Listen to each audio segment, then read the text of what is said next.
From post-traumatic stress disorder. The Oregon Senate Judiciary Committee hearing on February 6th had several different testimonies, both for and against the gun control bill. One testimony in favor of the bill came from this woman.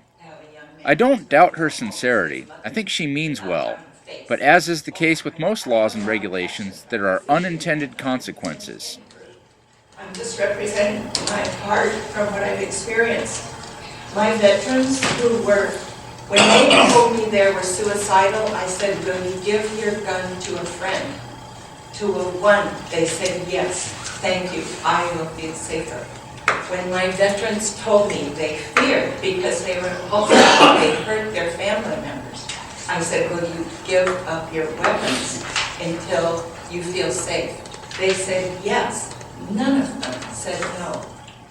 Well, I think she raises a good point. What she is proposing would be illegal if SB 1551 were signed into law.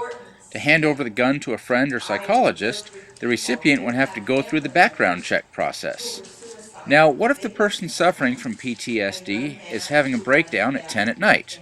The OSP background check line is closed, and there are no gun shops open to process the check, so the possibly suicidal person would have to break the law by handing their gun over to someone else for safekeeping. This would put everyone involved in a conundrum.